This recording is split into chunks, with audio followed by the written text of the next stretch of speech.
For years, Juke's Towers of Hell has been one of the most difficult games on Roblox. The preface of the game is simple. You have to beat an obby inside of a 100 by 1000 by 100 space, with no checkpoints. However, with such a wide open slate that you can fill in with all sorts of ideas, some of these towers are going to be harder than others. So therefore, JToH has a solution for its over 200 towers that are in the game, the difficulty chart. The difficulty chart has 11 total difficulties, from plain and simple to towers with the number of victors only in the single digits. Today, we're going to talk about the most controversial part of the difficulty chart. Welcome to JToH Flawed. In this series, we take a look at issues inside of Juke's Towers of Hell and look at the story behind them, explain where they are now, and then talk about the potential solutions that the developers could take to try and solve the problem. It's also the only series that you never know after it's finished airing that the community is either going to be an amazing place or the aftermath of a civil war. Today, we're going to be talking about Peak Remorseless.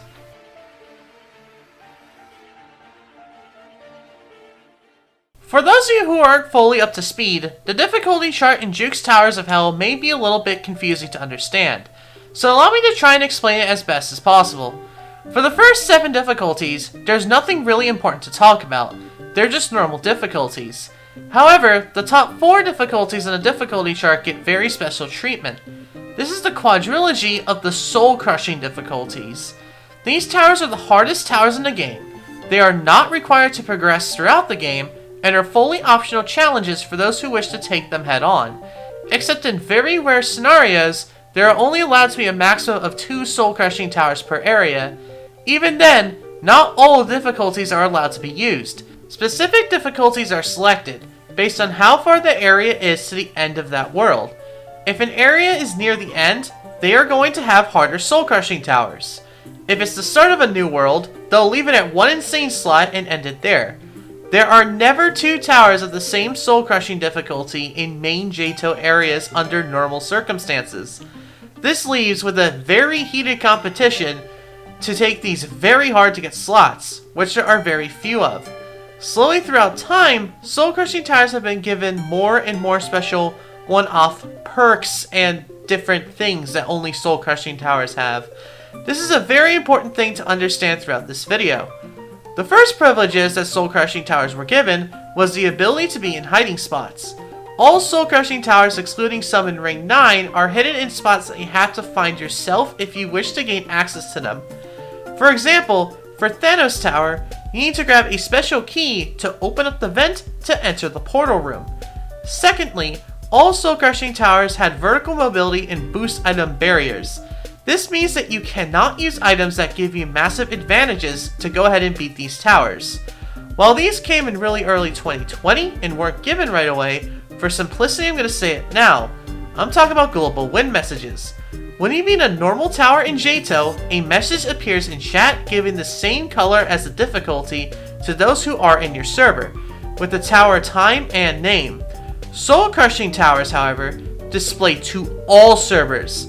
This means the hundreds of players playing the game get to see your achievement. In terms of the difficulty chart itself, for this video, it's important to know the bottom soul-crushing difficulty. This is called Insane. The difficulty right below it and the hardest non-soul-crushing difficulty, so basically the hardest difficulty that doesn't get special treatment, is Remorseless. This video is about the very top of Remorseless, and the border between non-soul-crushing towers and those who are. Peak Remorseless. Let's begin with the history.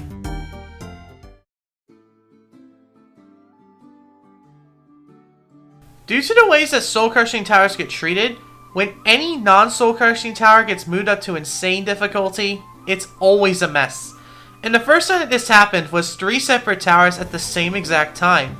2 of those actually not being Peak Remorseless. Sometime in mid to late 2019, Tower of Glitching and Healing, Tower of Corrupted Nightmares, and potentially Tower of Zesplus were all moved up to soul-crushing difficulty at the same time. By the way, according to the wiki, the boss of TOZ is actually the Spinning Maze. This happened after a community poll was done that showed the community being in favor of each of these towers being insane. These towers were given no special hiding spot and just sat in the open.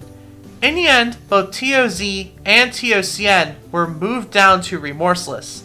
This was due to the JToH staff team feeling that the community rated these towers as insane just to get more soul-crushing towers. Toga, though, would stay as insane difficulty. Back then, the community was way more primitive at glitch wrapping, the main source of difficulty of Toga. However, after Roblox patch corner clipping, the new corner flip replacement made Toga much easier. Therefore, it was moved back down to intense before being moved up to Remorseless where it stands today. However, what the JToH staff didn't realize was that for the very first time, they would encounter this nightmare of what to do when these non-soul-crushing towers would be moved up. It would be until a year later when things would start to get a little bit nasty. The first time where Peak Remorseless would actually cause a major problem was with Citadel Apparel. This was an auto-confirmed project for Zone 1. A Citadel is a tower in JToH with 11 to 25 floors. A tower only has 10. A lot like soul-crushing towers, Citadels are very competitive slots. No matter what, there is only one Citadel per area, no exceptions. However, only builders who are deemed to be very good, known as verified builders, are allowed to actually start Citadel collabs or build them by themselves. This project was a little different. In 2018 and 2019, there could be auto-confirmed projects, which could take slots, but nowadays that's not a thing anymore. This was one of those. Citadel Apparel, though, would have a unique way of adding difficulty. There would be rising lava, where if you were too slow or fell, would instantly kill you. This would mean that the builders would have to be very careful, because of the fact that one fall would basically cause you to lose your run. Citadel Apparel was projected to be at the higher end of Remorseless, not peak, but pretty close. Unfortunately though, due to the rising lava, the builders overshot their work a little bit. A poll was made shortly after release that people voted on actually being insane. Due to the high amount of people thinking it was soul-crushing, the JToH team gave in and moved it up to insane. Unlike towers though, Citadels are not allowed to be soul-crushing. One of the reasons why is because if a soul-crushing Citadel were to happen, it would take the Citadel slot as well as a soul-crushing one. This meant that COP would only have one choice, to be forcibly nerfed down. A couple weeks after COP was moved up to insane, a Nerfs poll was sent out asking people on what they thought should be nerfed in the Citadel. During this time, it stayed at insane difficulty for around 3 months, without global messages before in June, a new nerfed version was implemented that put Citadel Apparel at its original difficulty. This is the version that still stands today. Probably the most notable nerf was a butchering of the 9th floor, which was widely considered to be way too difficult for its intended difficulty. However, this floor still remains to be very difficult on the version that's in game now, and is a massive roadblock for those who wish to beat the Citadel.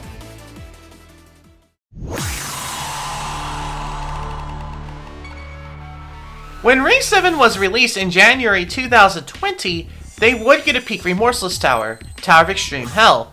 However, it had very little community interest, so very few people played it. While some thought it was insane, due to the low number of people actually playing it, Extreme Hell just kind of sat in silence. And as of this video, it still stands at Peak Remorseless. Although, the JToH team would lose their luck in July 2020, when this story begins to take fold the way that the JToH community knows it. Ring 8 would come out with a brand new difficulty pull system. This allowed people who got far in towers to rate them based on a couple spots on the difficulty chart provided to them. The JToH staff would use this data to go ahead and move around the towers on the difficulty chart.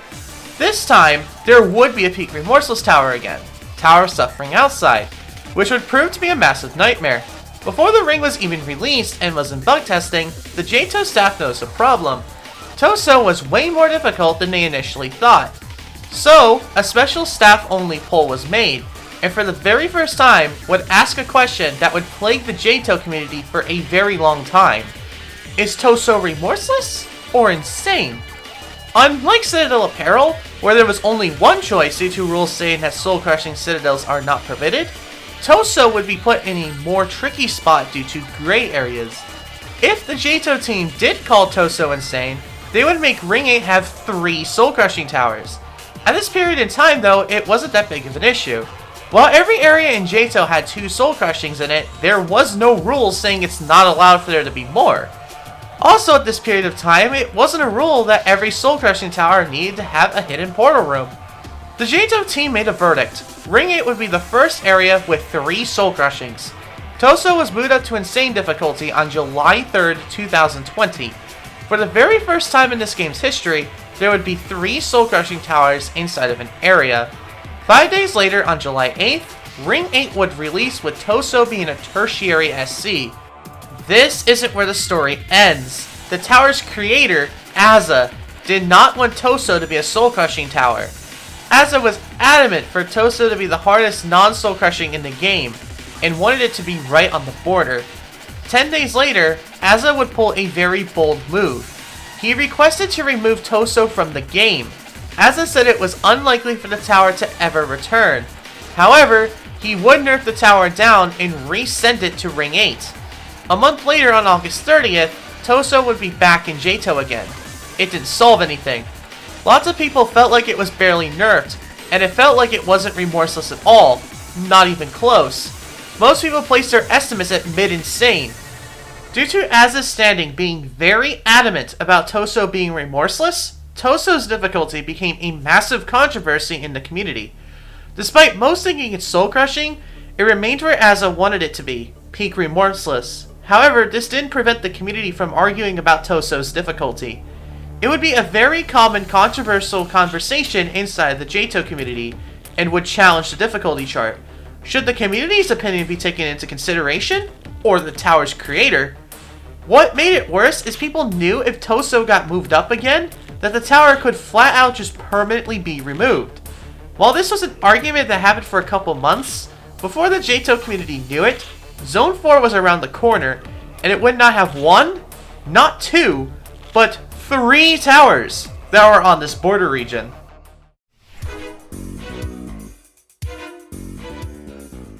"2021 would start off a new year for JToH, and the soul-crushing buffer zone was ready to cause some controversy again.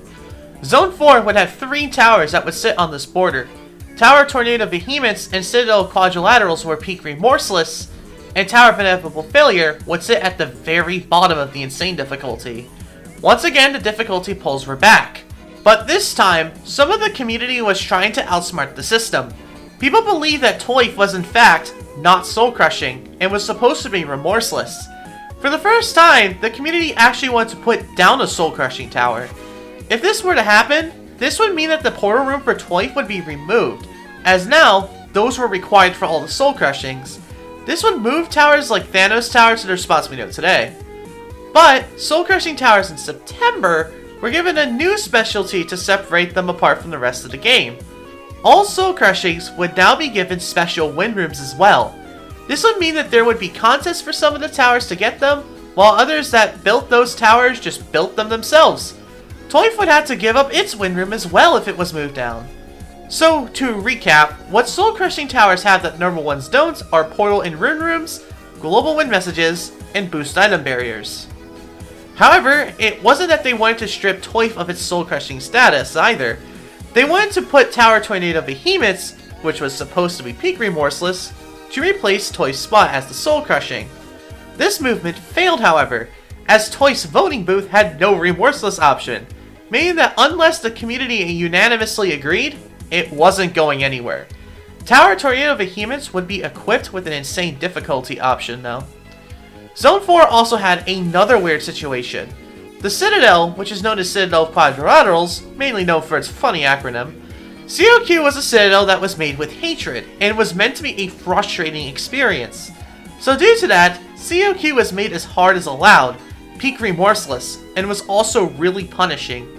Unfortunately for N43, the Citadel's creator, he would take the punishment too far. Very quickly after release, the staff team pulled a really bold move. Without N4's permission, they actually made it where if you fell outside the Citadel, that you would be sent back to floor 1 instead of falling into the void and dying. While this may seem like it's basically nothing, you got to keep button progress, meaning you were able to skip certain sections, and it made it way easier to get back to where you were. Even though N4 wanted this net removed, the staff kept it. In the end, Due to the net that was added, COQ would stay at Remorseless and wouldn't have another situation like Citadel Apparel. Inevitable Failure would stay at Insane, and even with Tornado Behemoth's Insane option, it would stay at Remorseless. A month after Zone 4 would come out, the JToH staff team decided to revisit Toso again. As I mentioned though, making Toso insane would require on paper for even more stuff to be done to Toso, as it would need a portal room and win room now. Plus, it could potentially get Azza to remove the tower from the game for good. The staff team would make the decision to move Toso up to insane though, and we would actually get to see how far off Toso really was. It's clear that Toso was in no way remorseless at all. Toso was placed as the peak of insane, a full difficulty harder than it originally was. In terms of what to do for Toso's portal room and win room, it was decided that Toso was a tertiary SC, and it would not get a win room or portal room at all. Azza, unlike last time though, was actually fine with Toso being placed as insane. It stays at peak insane today, and is known for being one of the least common soul crushings that you see get beaten in the game.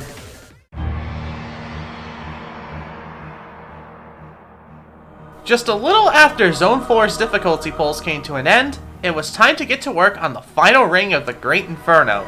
Once again, there would be another peak Remorseless in town, Tower of Bench Trauma. Now this is where I want to go ahead and explain something.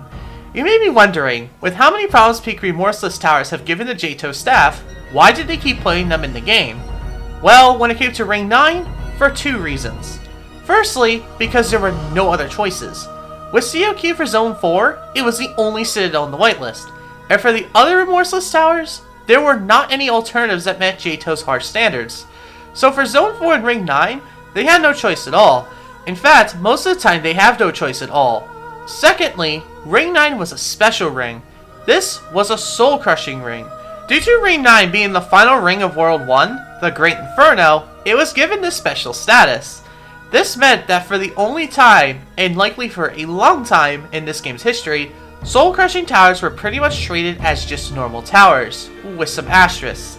All soul-crushing towers in Ring 9 were only given boost barriers and global messages. None of them were given private portal rooms. Only Terrifying and Catastrophic towers, the two highest difficulties on the chart, were given special win rooms. All other towers would just send you into the normal one, even the Insanes and Extremes. Tower of Bench Trauma would get confirmed into Ring 9, and TOBT was paired up in the room with two of the other Insane towers. Difficulty polls were back once again, and because of Ring 9's treatment of soul crushings, it was pretty much no problem to make Bench Trauma insane at all. To make things even easier, the JToH staff for the first time put out a defense on peak Remorseless towers. All towers that were close to the soul crushing difficulties would get boost barriers on them, just like soul crushing towers. This is because people would purposely use overpowered items to beat these towers when the area came out, just in case it became insane. So literally for Bench Trauma, all they had to do if it came back as insane was literally to make the win messages global. That's it. But why do people make them? Allow me to explain that better. You see, peak Remorseless in a way is actually a loophole. If you want to make a tower that's really hard and have a good shot of getting in the game, you have a really hard task. Due to insane difficulty being the most prevalent soul-crushing difficulty in the game, as it is the easiest, it's your best shot. Say you make your tower not on the lower end of insane. Well, there's no chance of it being remorseless, and if you make your tower too hard, you'll make it extreme, which has way fewer slots. If you make your tower bottom insane difficulty, you would be hit into that really tight competition. Although insane is the most common soul-crushing difficulty, it's not always on the table. Ring 6 and 7 and Zone 3 don't have an insane tower in them. Excluding Ring 9 and Zone 10, which won't come out for years, there's only one insane slot per area when there is one. Oh, and also, Zone 6, the next main JToH area to come out, will likely not have any either. However, if you made it a little easier than bottom insane, and you convinced the JToH team that it wasn't soul-crushing and it was peak remorseless, you basically cheated the system. It's a really hard tower, but now that you're in a normal difficulty, you have a significantly higher chance. Only the break areas Zone in Ring 3 don't have Remorseless in them, and World 3's third area isn't coming for years. So you basically are in a difficulty that will not only always be there, but also have multiple slots.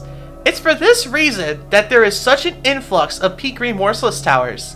Due to Remorseless having more slots and always being available, you give your tower a bigger shot, even if you cause the JToH staff team a lot of trouble. Back to Ring 9 though. A lot like Zone 4, there was a bottom insane in Ring 9, that being Tower of High Adrenaline. This tower is famous for its odd way of difficulty. It has a really hard outside that spans on 2 floors on 7 and 8, but 9 and 10 were completely netted and you couldn't fall past them. Due to this odd way of difficulty, a lot of people actually thought that ToH was actually remorseless. A lot like Ben Trauma, making ToH remorseless would have been super easy. Remove the global soul crushing win and boost barrier, and you're done. In the end, ToH would actually get moved up a bit on the difficulty chart. But with 2/3 majority, Tower Ben Trauma made its way up to the insane difficulty, mainly due to its final stretch, which is considered to have the most difficult jumps of the tower, and messing it up would end your run as you fall into the lava.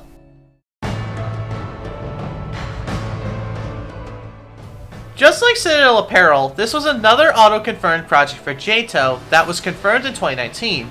It took over 2 years, but it arrived. Unlike Citadel Apparel though, this was meant to be the peak of Remorseless.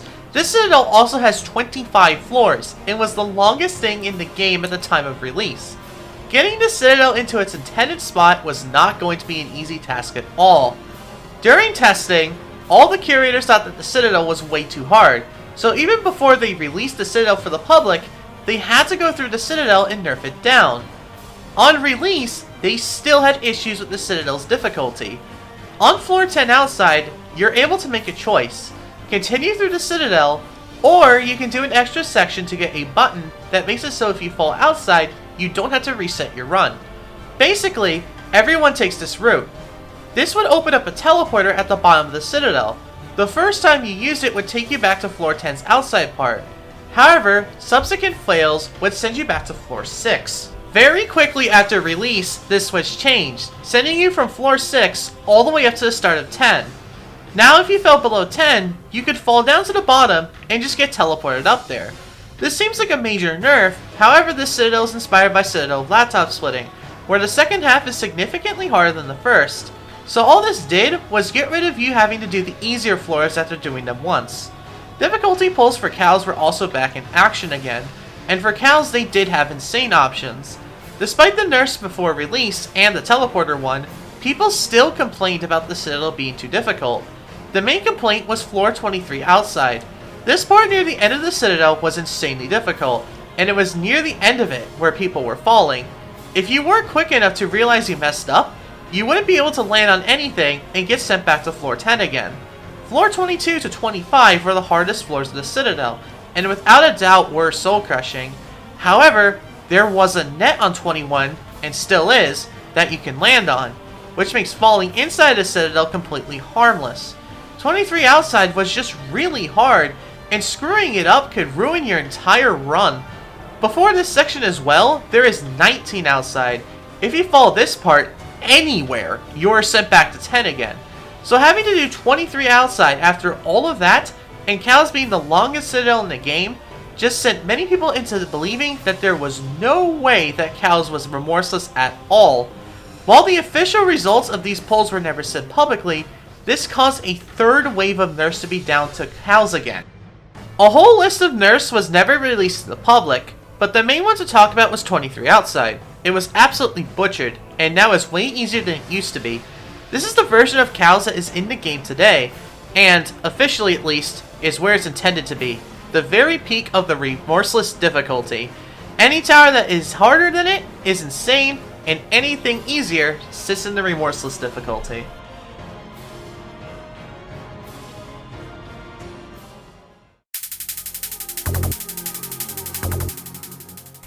As of this video, Zone 5 is the most recent area added to JToH. Of course, just like every single area release in 2021, it was going to have a peak remnant. However, when it came to choosing the Remorseless towers in Zone 5, it wouldn't be easy. there were 3 separate peak rem towers that would take one of the Remorseless slots, those being Quadrilaterals, Zany Architecture, and Whirling Uprise. But before I say anything, allow me to explain how getting towers into JToH works. Basically, when you make a tower for JToH, you need to submit it to curation. There, the curators will play through your tower and pass or fail it. If you get 2 out of 3 curators to pass a tower, it will be added to the tower whitelist. When it becomes time for the towers to be picked for areas, they go through that whitelist and choose the best ones they like and pull them. The tower with the most votes takes that slot. While we don't know exactly how to brilliantly do it, this is basically how it works. During a curator review, the curators will also go ahead and decide a difficulty for your tower, which also gets placed on the whitelist. However, when it came time to polling for these 3 peak rems, Quadrilaterals and Zany Architectures would be the one battling it out. The winner? It was Zany Architecture. Upon its insertion into the game, due to its difficulty, the JToH staff said that they would be nerfing Toza a little bit. So it would seem that the staff decided to do something about peak rem by nerfing those towers a little bit. Well, let's now talk about the other peak rem. In fact, it wasn't supposed to be peak rem at all. I'm talking about Tohu. Tohu would not be pulled against Toza and Tower Quadrilaterals for the Remorseless slot. Instead, it was pulled against Polychromatic 0 for the Insane slot. Despite the curator reviews, both of the curators who played through it placed it not even close to Insane at all. One curator placed it at mid to high rem, while the other placed it at high. So what's going on here? Well, I asked one of the creators of Tohu for more information. One of the creators for Tohu is Vin Diesel, and he told me that he had no idea that Tohu was pulled as Insane at all. Vin also said that they never buffed the tower after submitting, nor were they ever notified of the decision to pull Tohu as Insane. People who hear this story commonly criticize the staff team for this decision, and some even feel like that there was bias in this decision. Toza was allowed to be nerfed. Why wasn't Tohu allowed to do the same thing? Why weren't the builders notified and given a chance to contest or nerf the tower some more? To make matters worse, Toza, what got in, was actually built by one of JToH's own curators, someone from the inside.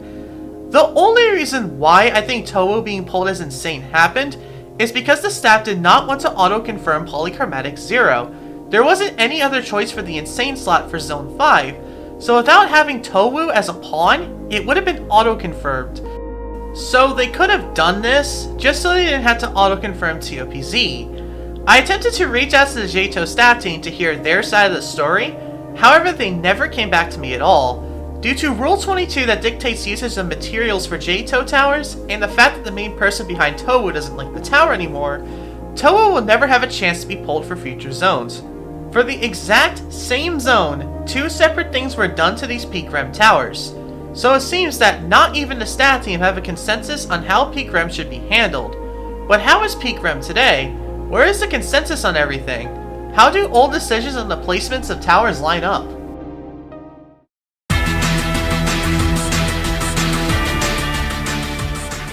Tower of Zany Architecture is still on the difficulty chart as Remorseless today.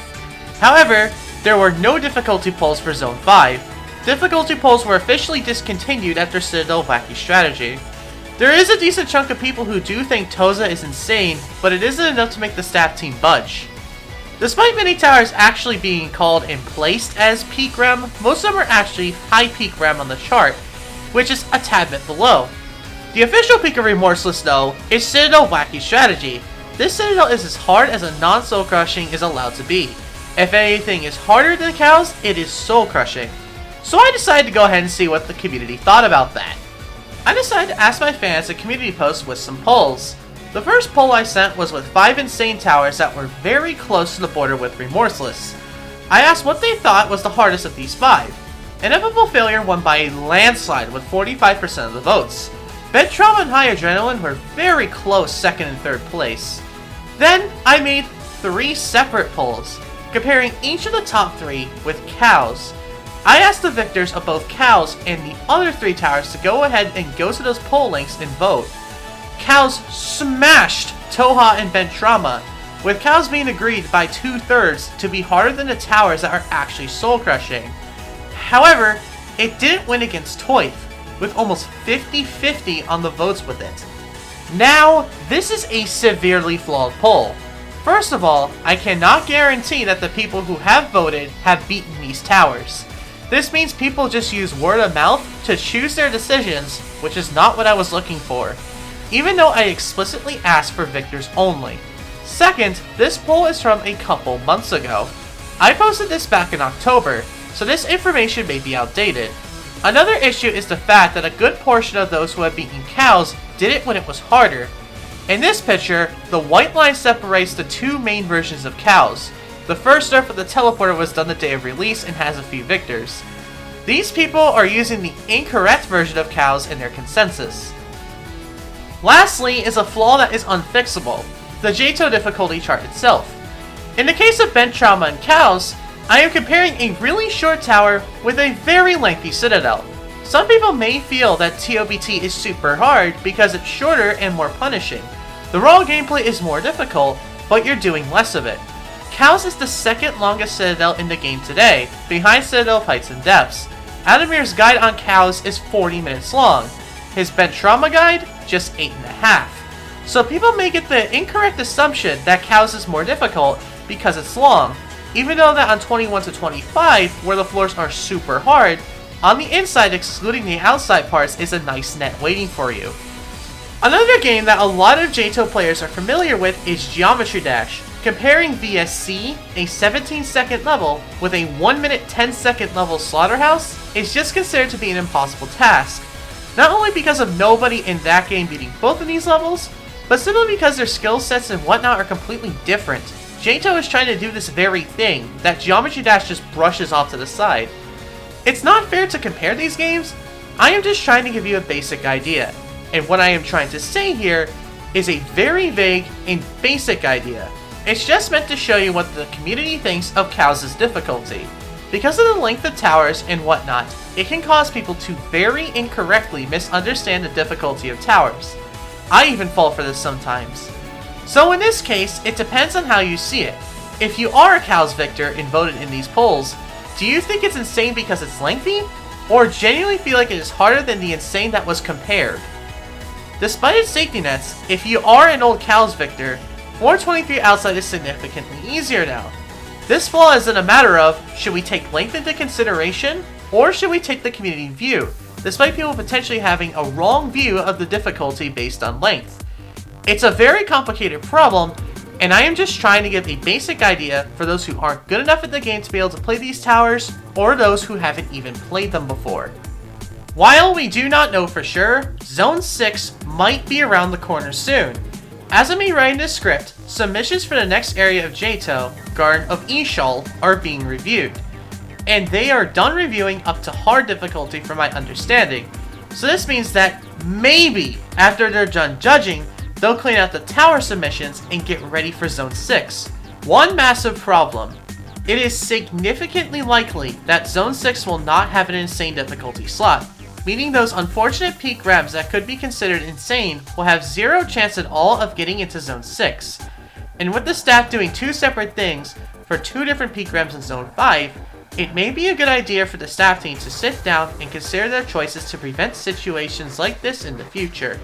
So what can be done to try and prevent these issues in the future?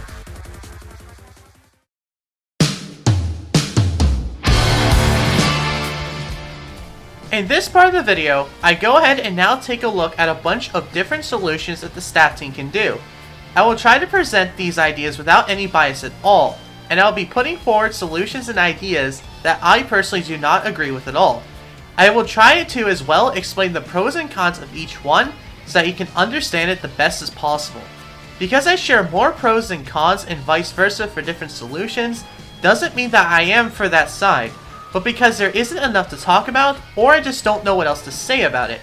Not every possible idea will be said, and if you have your own ideas, please put them in the comments below. Also feel free to respectfully express your opinions down in the comments. At the end, I will give you a link to a Google form to place your opinions in. After a certain period of time, I will send the results to a staff member and let them take it from there. As always, these videos are meant to gather community opinion, and while I send them off to the staff team, I send it to them so that they can decide what to do if they think it's a problem, not to cause a change to the game in any way. This is probably the most difficult JToH Flawed to make a solution section on, and the poll, because of how complex this problem is, so bear with me. I hope to make this as clear as possible. Lastly, there is always the possibility that a change could happen that the community overall has a severe disagreement with. Sometimes you don't get what you always want. While it's fine to disagree with the staff, it's not okay to be rude and disrespectful. With that out of the way, let's get talking. First, one idea is making the region of the difficulty chart at the top of Remorseless and the bottom of Insane to be a special zone, like a sub-difficulty. Towers in this region could get some of the soul-crushing treatment. Maybe these will have global messages. Maybe they have portal rooms for non-Ring 9 towers, but not win rooms. However, while this does solve the issue of the bottom Insane and the top of Rem basically not existing anymore, there's a new problem. Where does the zone start and end? Then you have the builders maybe shooting to make a tower that is the peak of Remorseless that doesn't hit that zone. It can also be very confusing for players new and old to understand. Then there's also the decision that needs to be made if this should be treated like an official difficulty or not, where there's only one slot of this sub-difficulty per area. This does solve the issue once again at the border of the soul-crushing and Rem difficulty, but could cause unneeded complexity and could move the peak Remorseless problem to another spot.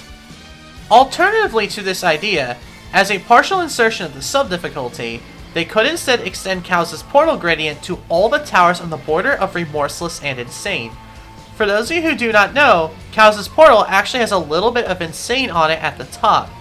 This would make the towers a lot more clear that they're really close to the Insane difficulty and could be up for interpretation of which difficulty they are.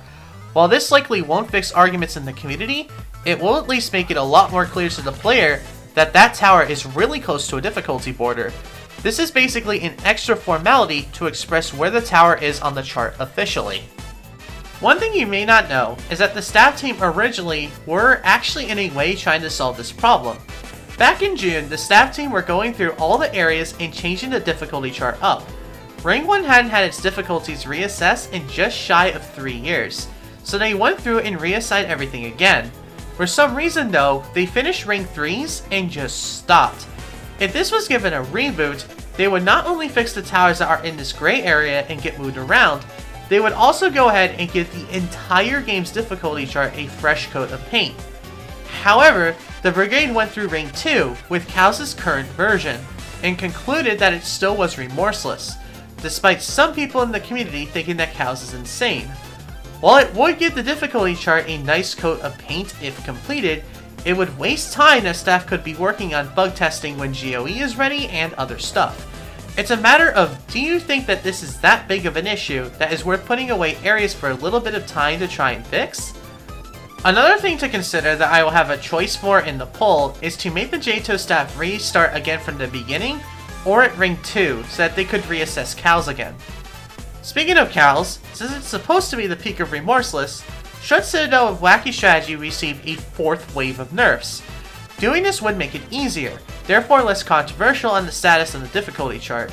But if this were to happen, the staff need to be careful. If they nerf it too much, towers that were previously just a tick behind Kaos could be pushed over into Insane, making a problem much bigger than they already had to begin with. Another thing to reconsider is making the Insane difficulty bigger. It has never happened that an Insane difficulty tower has been moved down to Remorseless as a result of a difficulty poll or overall opinion. So maybe extending the Insane difficulty territory a little bit is a better idea, as what is the debatable foundation of this problem is towers being put as low Insane many years ago. The difficulty chart has changed a bit as we've gotten to know it better, meaning that these placements could be outdated, causing this whole debate. This would mean that the staff might need a new defining point of what is the peak of Remorseless. For example, for this video, I chose Citadel Apparel. This citadel is near the peak of Remorseless, but isn't like where Kaos is now. I made another very flawed poll for a very basic idea. and it's around 2/3 thinking it's Remorseless. It's impossible to satisfy everybody. This is just an idea. It could be anywhere. I'll be asking you, do you think that they should nerf cows only? Or should they move where the insane difficulty begins and nerf down cows? Or of course do nothing. Note if this were to happen, they would heavily likely only extend the insane difficulty by just a smidge. Let's now talk about ways to make this not a problem that shows up again in the future as well, as this is something that will require constant maintenance and a keen eye to prevent from happening again. Firstly, should the staff give communication to builders if their towers are not pulled at the difficulties they wished it to be? This is pretty self-explanatory. Remember back when we talked about JToH? Do you think the builders should have been notified or not? Should they have had a chance to nerf it? If you also remember going back to Zone 5 tower pulls, the pick for Zone 5, which was zany architecture, received some minor nerfs. Should it always be in good practice that all towers that are peak Remorseless to receive nerfs? Obviously nothing major, but enough where the tower is a little easier, maybe to remove some stupid difficulty spike or something that carries the difficulty a lot. Another idea I have is for the staff team to make an official protocol of what to do if a peak Remorseless tower gets pushed into soul crushing. Basically, this would mean that every single time this happens, that every tower is treated the same. This would mean no more situations where one tower gets nerfed and another one just gets moved up. Of course, Citadels will always have to be forcibly nerfed. I will also ask if you think the tower should be forcibly nerfed down or not. Take into consideration if you think it's worth a little bit of time and effort for towers that get pushed up to have portal rooms and wind rooms made for them or not. Lastly, difficulty pulls were removed after the conclusion of Cows' pulls. But, since there has been an incident where difficulty pulls basically happened for Paradise Atoll, and people commonly complain about Zone 5's difficulty chart being all screwed up. So, should difficulty pulls make a comeback? A while ago, I did a JToH Flawed on difficulty pulls. If you're interested for more information, check that out. Just note that I find it to be a pretty bad video myself. For a basic rundown, during Ring 9's difficulty bowls, a bunch of trolls attempted to manipulate the results for Champions Road and failed.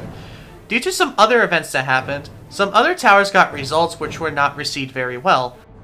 In my JToH Flawed difficulty polls video, I have a way more in-depth detail as to how to deal with the polls, so I won't be talking about ways to make the difficulty polls better. Last thing I want to say, trying to switch up any of these towers' difficulties is going to be a mess. Let me give you an example. In Ring 2, you have Citadel Wacky Strategy as peak Rem, and Tower difficulty chart as insane on the lower end. If Cows was considered insane, it would have to be forcibly nerfed, as soul-crushing Citadels are prohibited. If Tower difficulty chart was moved down to Remorseless, people who use Tower difficulty chart as their only soul-crushing wouldn't have it anymore. TODC has been insane for going on 3 years. It would be a massive deal. Then, they would have to find a replacement tower for it, which isn't easy. That requires a lot of work to bug test and takes time from what could be spent on working on a future area. Or, they could forcibly buff the tower, but forcing a buff is really hard. If they buff something to be a difficulty spike, then it could ruin the tower easily. It's a matter of what you personally believe in. It is almost inevitable that any game that gives difficulties special treatment is going to have a problem. Going back to the Geometry Dash problem from earlier, Extreme Demon is the hardest difficulty in the game, and people try to make beginner Extreme Demons all the time for people to do. However, sometimes these levels get put down to Insane Demon. It's a gray area, there are levels in the wrong spots, but it's just considered a natural thing. In fact, there even exists an Insane Demon list, which puts a list of the hardest Insane Demons just to try and challenge people. In the end, it really depends on what you think. Is this a problem worth solving? Is it worth the potential mass of controversy of moving stuff around and nerfing things down? Is it worth the time that could be spent working on other things? With this in mind, it is finally time to end off this lengthy episode of JToH Flawed. If you're watching this during the premiere, you'll be seeing a really annoying Logan ISL spamming the link to the forum in the chat.